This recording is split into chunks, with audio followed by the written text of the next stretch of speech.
soon, you and I. Dear Shakura, do you have your candle? We're going to we're going to use a candle for this. A super nice, Yeah. so nice. Good, my dear. Okay, welcome to the session, Shakura Module 2, Time Dragon.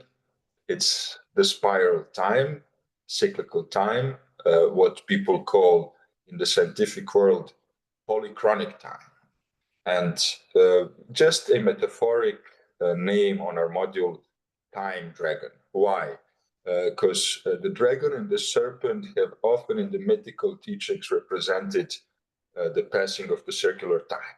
So that's just a metaphor calling it a time dragon. So let's you and I start calming our nervous system down, connecting to our heart space. So, dear, I invite you to connect to your heart space, however it feels right for you. And let's take 5 to 7 very deep breaths and exhalations as well.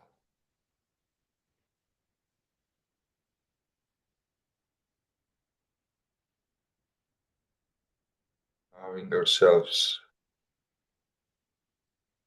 to enter timelessness and presence with this very breath.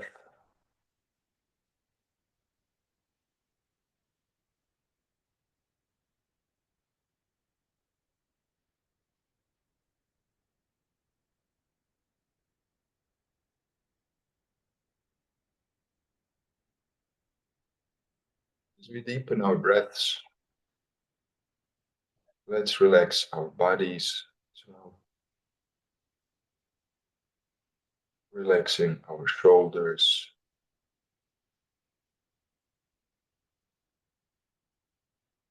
Let's even relax our jaw.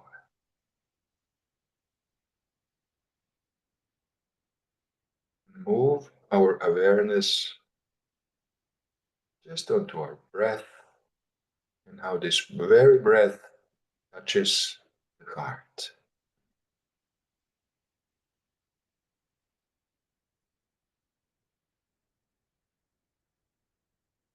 Let's allow this breath to shape the rhythm of our becoming and our session, reminding us that the very cyclical nature of the breath as we inhale and exhale is actually reminding us of the nature of the cyclical time.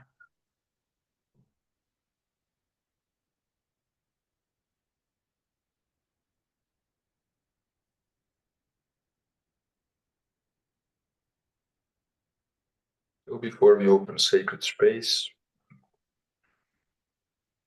in our Viracochas, let's call upon the archetypes.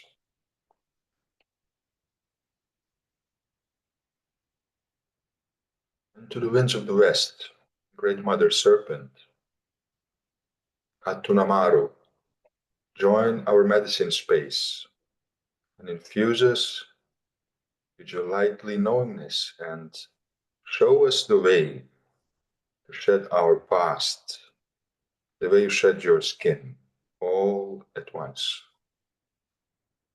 And wrap your beautiful coils of light around us. Join this medicine space. Thank you. Aho. Aho.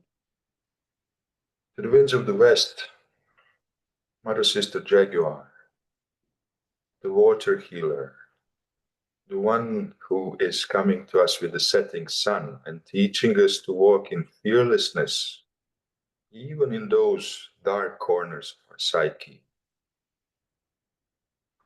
Mother Sister, we invite you to this medicine space to guide us, to protect us, and to infuse your medicine in our sacred space.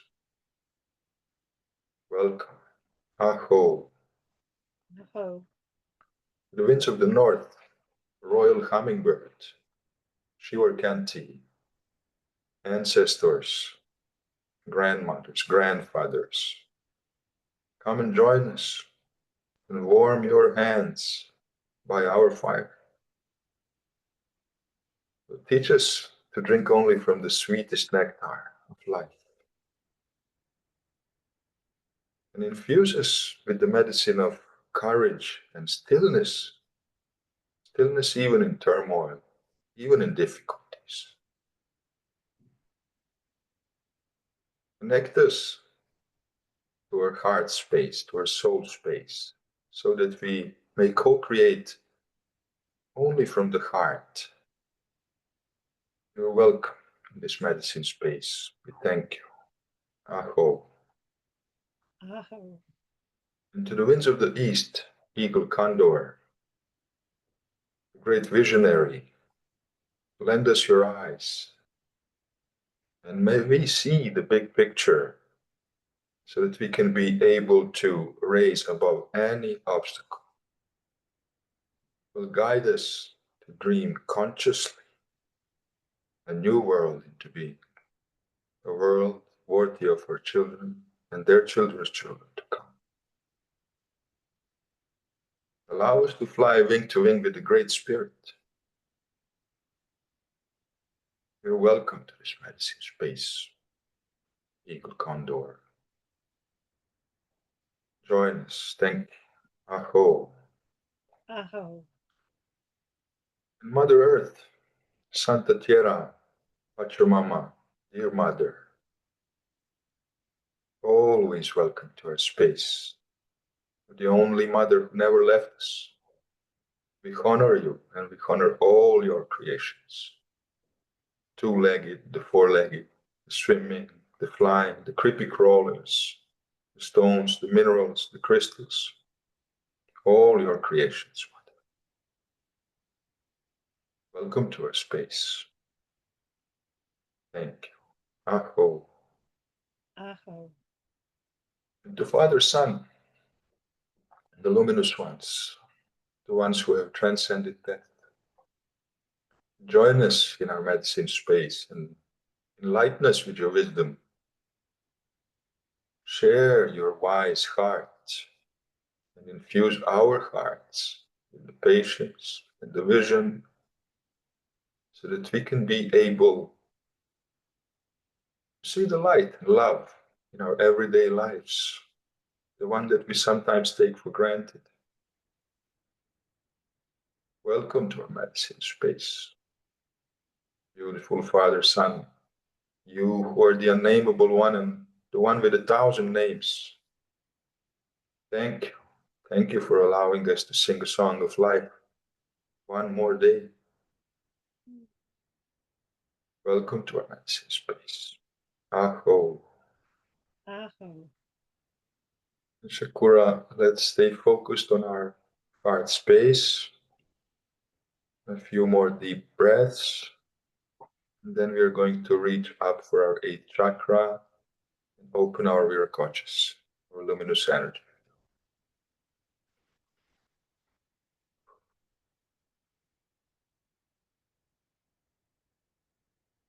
And on the next in breath, let's lift our hands, reaching up for this radiant sun above our heads. Stretching this luminous field around our bodies, enveloping us in timelessness, sacred space, sanctity of light.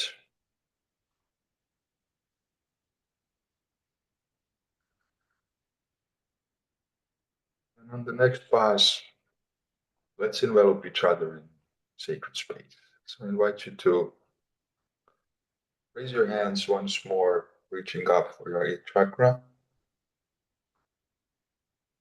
and enveloping each other in sacred space.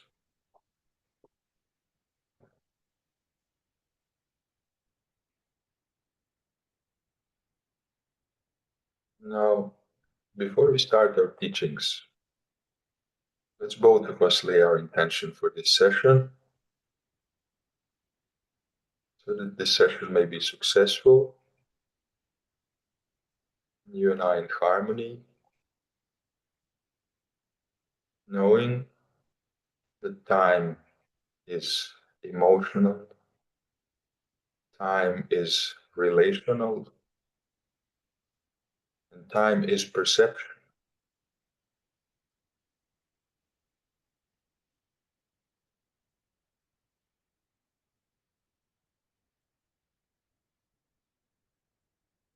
So, here's a Quran. So, we're starting our teachings with me sharing a little bit about time. And then later on, we are going to have an interactive discussion where I also ask you some questions where we can relate to this notion of the cyclical time. So, dear. So, as we know, the Western culture and our myths, they have created this notion of the linear time. And this linear time is completely different in comparison to the indigenous cosmology. Because as you know, and I know that you're aware of this, cyclical time by indigenous culture is shown to us by comparing cycles in the nature. How can we perceive that this concept of circular time is actually a rational thing to perceive, and how can we be able to implement and install this way of thinking into our lives? So, if we look at the nature as the first, everything is cyclical. We can start with the trees. They're shedding leaves, they're blooming. We can look at the larger things. We can look at the moon. We can look at the cycles of the seas, the oceans. Everything in nature is, including the humans and all the other creations in a cyclical process of time. So, how did this happen that we, as a Western civilization, perceive time as a linear procession? So, when a line moves forward with this past in behind us and the future ahead, what this created for the humans is giving them a perception point. So we have used both the stars in the past to navigate, to see what time it is by the sun. So this has been created by the very old mythology of the Anunnaki. When they created very old tablets, when the myth is like this, the time was created by the Anunnaki, where they had enslaved the human race to simply to mine gold for them. And those who were working in support for simply for providing food as farmers, or they have created these tablets where they simply, by notching something on a tablet, they could trade with a farmer for a goat or something. So this was installed very early to be able to, through this empire that was, obviously the myths say that this is the empire that created the humanity, and the humanity was genetically created from an ape to be able to mine gold for these creatures that came from another part of the galaxy. So uh, time as a linear procession and money as so, exchange in energy, are very much connected to this. So as we know, we say often that time is energy as well. Time is money. Money is energy. Energy is money. Time is money. So all these three aspects are connected to each other.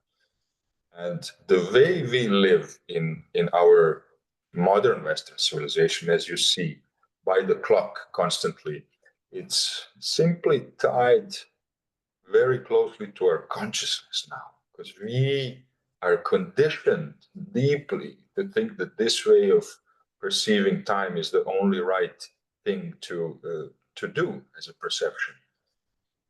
Nevertheless, by the shamanic teachings and shamanic cosmology, and I know that you're very aware of this, time is a spiral. It loops. Well, then it returns as well. It grows in cycles. How can we make a good comparison of this? Well, let me say, I will make an example with myself. When I make the same mistakes in my life, every time I come to a point to be repeating the same mistake, let me say, each and every time I get to the same point a little bit cleverer. I do not make the mistake at the exactly same way. So every cycle I am learning to be better and better. So in a way, this can metaphorically or symbolically explain to us that we are cyclical beings, that we also are going through certain lessons as a part of our experience as human beings and repeating until we learn enough so that we can be able to move on. So it's, for me, the breath is also a very good example of this, because there's nothing in nature as well rushes, in a straight line. Everything spirals and again. So why do we think that we must grow only forward? And why are we actually, as humanity, having problems to revisit our roots as well? This is a global conditioning problematic, because people are simply stuck in this linear notion of time. That's the way we live. We go out to work, we look at our clock, we stample in, stample out, we make our money, we come home. And this is a cycle that we know. And if we think deeper about the human psyche as well, we can see how we actually are very loopy creatures. Our brain functions by neuroplasticity. It functions really most optimally by repeating the patterns. So it wants to stay in the safe zone. So another side of neuroplasticity and how we can perceive time through neuroplasticity. So our brain is wired to respond to time, but it's also creating the time. And this is where the notion of the cyclical time gets really great in the picture for implementing into our lives, so that we can, both as medicine men and women, but as ordinary humans, understand that we, by our perception, can literally shape the experience of the time. To give a simple example, you are also initiated in the fire shaman lineage. I am a fire shaman. So we do use fire, rapid transformation, for resolving the past issues and creating a new story for ourselves in the future. And both of these, both release and manifestation, are done through the flame. And flame, as you know, our beautiful representation of the light brought here to our realm. Well, this is a reminder for us that from the very source that we came, we use it in a quantified state here. And this is also a kind of a cycle closing. Us being able to be intelligent enough to realize that we can draw upon this very large source of the light in a quantified way and recall our both past, resolve it, and call upon a future that we want to manifest for ourselves. So I guess that you know this. When we are joyful and in love and in ceremony, like now, so time can stretch, or it can even feel like disappearing, you know. And then this very fact is shaping our experience at the time. And what's that telling us? Well, that's telling us that, firstly, as humans, we are wired to have a good time, to feel in love, to feel goodness, to spread goodness. This is the fundament of everything. So when connected to this notion, we can also compare this to an aspect of us when we are anxious or bored, how time then can compress, how then it can feel that it drags out, and we are kind of looking at our clock and think, oh, when is this ending, So that feels to me that time actually is emotional, as I mentioned to you before. So that means that we, by our choosing of our emotions, can really influence how we feel that the time is running. And this makes time also relational. And this makes time bound to our perception. So these are one of our main tools as fire shamans and as shamans as well. So when we change our belief about time, we change simply our nervous system and how the nervous system is processing time, you know.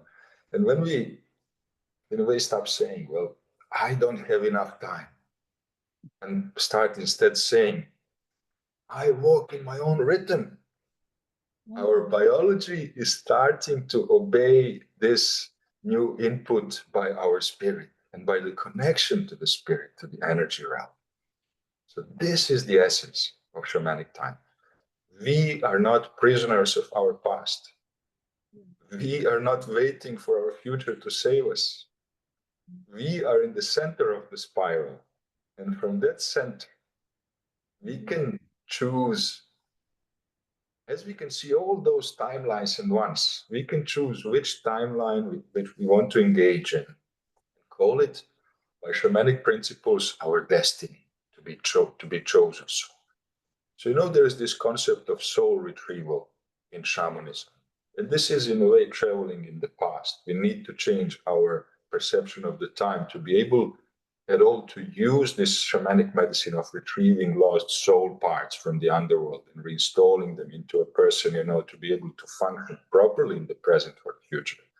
So this is very tied to this notion that the ancients knew that we can, by recalling certain events of our life, install this into the light body present and heal the disease. Now, and as you know, most of our dis-ease is stored in this luminous energy field. This luminous energy field as well stores trauma from past lifetimes, you know, and this is amazing. In this very way, by this perception, we can heal the present and we can simply hone into the most optimal destiny line for ourselves to be living by. So, time in that way, that this is not a road to walk, it's like an ocean that we may navigate in and can navigate in. So, past and the future, there are waves in a way that are touching the shores of this ocean. And we, by being able to observe both past, present, and the future, can consciously choose to rewrite our stories, stay firm in our present, and align with our future's most desired destiny. It's very important. So, I would like to have a little bit of dialogue with you now. So, this, of course, is about time. So, I got some questions, Shakura, and I hope that you will engage with me a little bit now. So, first question here is, where in your life have you felt imprisoned by time?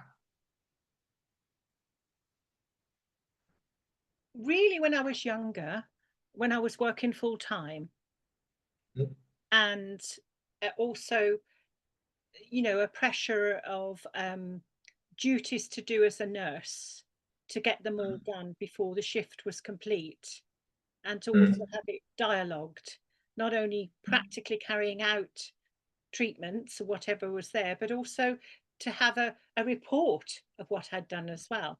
So you're tired after your shift, and then at the end of the shift, you had to write down all what you'd done. That's how the system was then. It's probably changed now. Yeah. So I definitely felt that then. Thank you for sharing, and I can see how that is very valuable.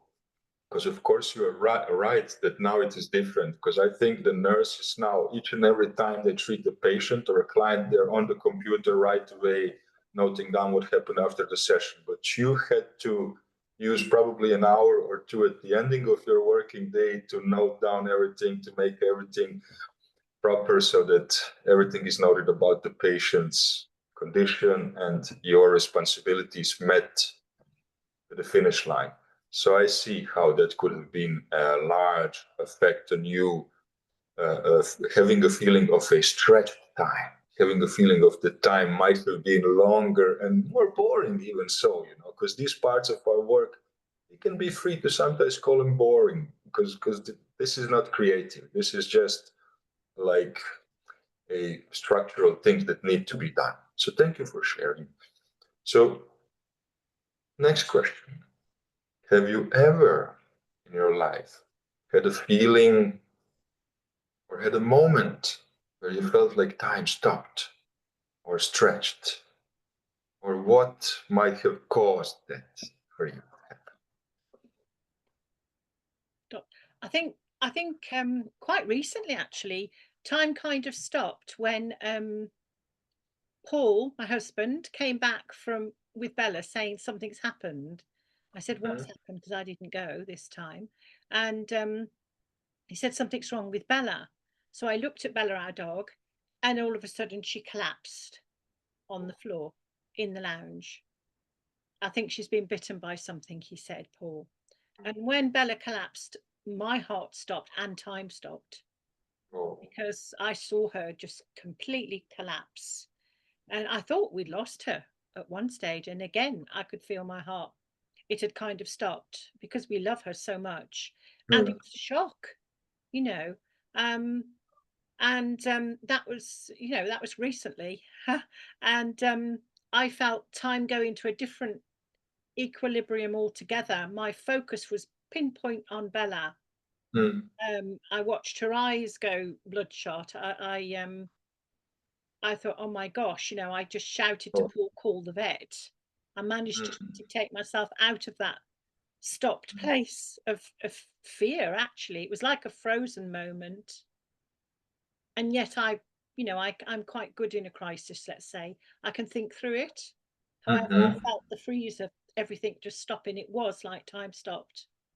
Mm-hmm. So that is an example for me very recently. Thank goodness she got up and walked around, and we did, she had been bitten, and she did recover very, very well. Oh, well, such touching story. Thank you for sharing. Yeah, Thank you very much for sharing.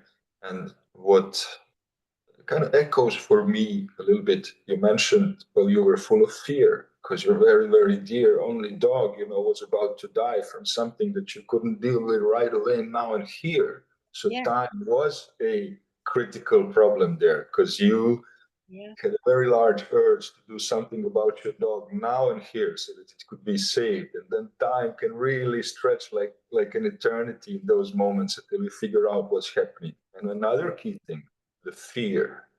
Mm, The fear as soul can be bound to our perception of time.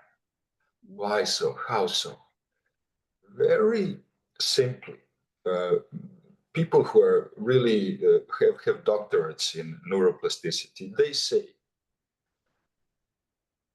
the depression is created in our minds when we are living too much in the past time and turning around our traumas or disappointments or whatever, and we kind of get stuck in the brain chooses to release these chemicals which are inhibiting the natural chemicals of wellness, the serotonin, let's say, for example, dopamines and others, so that we feel depressed. On another side, when we don't have a great vision of our future, that creates anxiety. And, that bounds the fear to distorting our view and perspective of time as a cyclical concept. So this is very important, and why the shamanic work always bounds down to calming our nervous system as the first thing before we engage into service and session. Calm our nervous system so that, let's say, this natural fear which exists in all of us, which is kind of always almost on the surface and waits to react. We bring it down by controlling our breath and being able to respond to what we are dealing with. And this will always make us less fearful, or if done in a proper way after practice, Fear will not be present at all. We will be responding properly to the situation given to us at the very moment. So fear, very much important aspect of how we perceive time. Very well. Thank you for sharing. This was very important. Thank you. So my next question here, if your future self could speak to you right now, what would she say then? What would she whisper to yourself? I think she'd say something like this. As you gather your experiences through life, you expand your knowing, and keep on your own side. She'd say, well done for keeping on your own side. Well done for not turning against yourself totally. She would congratulate me on, especially if I take my past where I was quite easily turning on myself, all too easily. And now I don't so much now. And I think she would congratulate me on that as a learning curve, really. That I learned to quell my reaction, like you said, more to a response, a considered response. Beautiful, Yes. beautiful, Yes. beautiful. I really sense that you are very much in touch with both the past editions of yourself, which you have forgiven, and the notion of you following the best, most productive destiny line for yourself for the future. And as you Yeah. and I agreed for some meetings ago, and I also live after this, expectation for myself that I want to live 120, 140 years. I want to do my best to stay healthy, aligned, so that we can try to live this experience out maximally. And it can be done. It is proved even medicinally that if we follow certain rules in our life, especially around our nourishment, especially on the nourishment of our senses, not just our nourishment by food, we can live that long. And this is worth also mentioning that the notion of time then stretches that what we know as like, let's call it a kind of like a middle line, what we expect of a lifetime that should be lasting, like an average. We say like 70, 80 years, that's maximum. We all kind of expect that, well, that's kind of like the last line, and you're expected to go to elderly home and die. No, no, no, no, no. That's not how we live here. We want to spend lives which are long and happy and even sexually active. It's a lot, and that is the beauty of it. So to simply to release this notion of the linear time, and that's a part of this allowing yourself to be able to plan a long and a fruitful and a loving life. So that's where we are going. Thank you for sharing. My last question to you. So, how might your past be actually your ally and not your weed?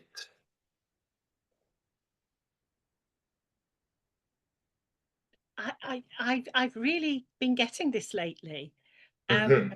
It's like I can really see now everything. I've been sort of like guided and guarded. Every experience I've had has shown me something more about the human heart and the Mm-hmm. capacity to grow in compassion. First Oh. of all, for myself, that's been the journey. First of all, Mm-hmm. for myself, and then coming from that fuller place for others.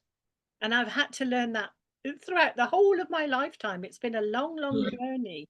And I've slipped back into blaming myself and cursing myself. And I should have known better and Mm-hmm. fancying not, and I recognize it now as a self bashing, which I no longer do. So I now see my past has given me it's given me lots of qualities, actually, lots of skills, lots of places of healing, which really seemed impossible to heal. But Mm-hmm. now realize I'm doing that. And will I ever be healed completely? I don't know, but it doesn't bother me so much anymore. Oh, beautiful. That is a beautiful realization. That is so beautiful. That touches me deeply. Thank you. Thank you for sharing, Shakura. Your beautiful open heart is a heart that we also, and I am already learning a lot from. And I thank you for that. And Thank you. thank you for being so open, for sharing really your private parts of you. And that's such wonderful thing to do. Thank you. So, my dear, now we come to the part of the session where we are going to have a guided visualization and fire ceremony to engage a little bit in this concept of the circular time. So you got your candle beside you, that's super. That it just need to be turned on, you know. So let's you and I connect to our heart space again and gently drop into our breath for a few moments.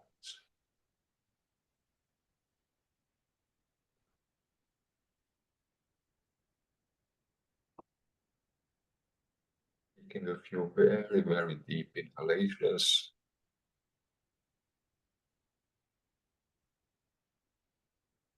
And exhaling fully as well. Calming the nervous system, be able to enter the state of presence. That's where the magic is, the present time. Past and the future converges into the present.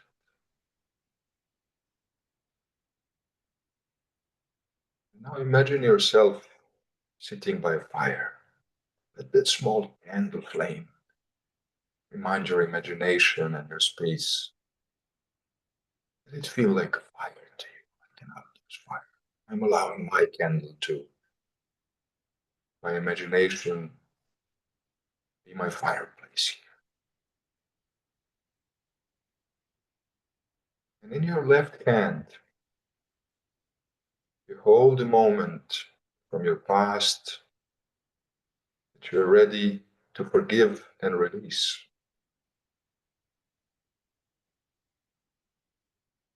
And in your right hand,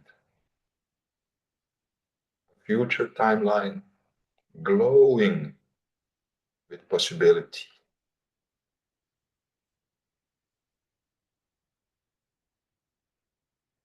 I want you to imagine releasing both of those in the fire. And breathe.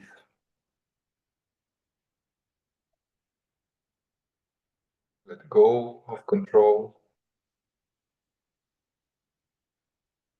Let the present moment become the truth.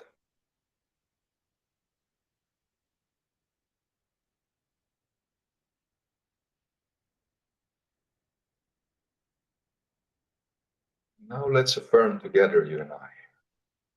You can repeat after me, please. I am a timeless being. I am a timeless being.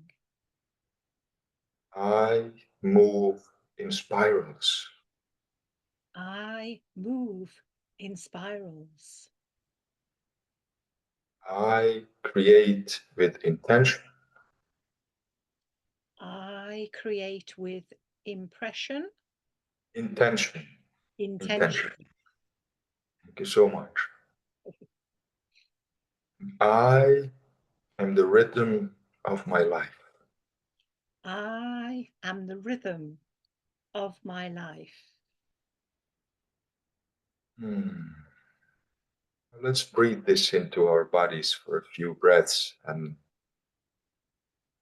then we're going to talk a little bit more about quantum field and technology for the last part of our meeting. So let's gently still imagine our fireplace beside us. We have released a very burdening trauma from our past, and we forgave ourselves. We forgave those who hurt us. And we have also released one of our future potential possibilities. We are letting go of control. by letting go of control, we can stay present this very moment.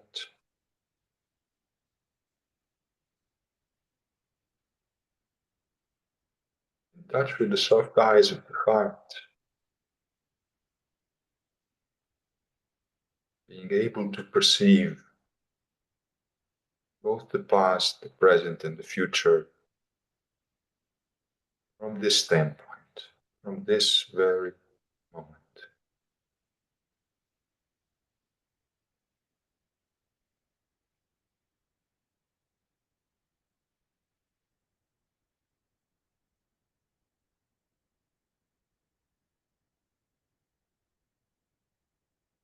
Thank you, Sakura.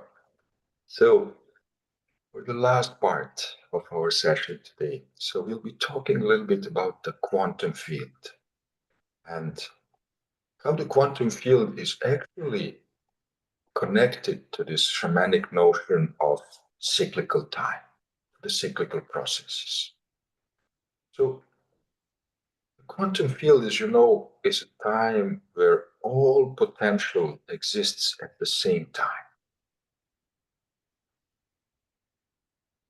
The working mechanics of the quantum field, that there is no doer, that there is no time, that there is nowhere and everywhere. And the only tool applicable in the field, which is the only tool that we can simply use in the field to create, manifest, is our intention, purity of intention. And intention has been for millennia the main tool of the medicine men and women when they were doing their healing sessions. So intention is key in the quantum reality, in the quantum field. Once more, that's a space of all potential realities, and it really overlaps very well with the indigenous notion of time as a cyclical process where past, present, future meets at the same time. This is very much the same as saying that all possible potentials exist at the same time in the field. Now we know that energy follows intention, but also attention, not only intention, but attention.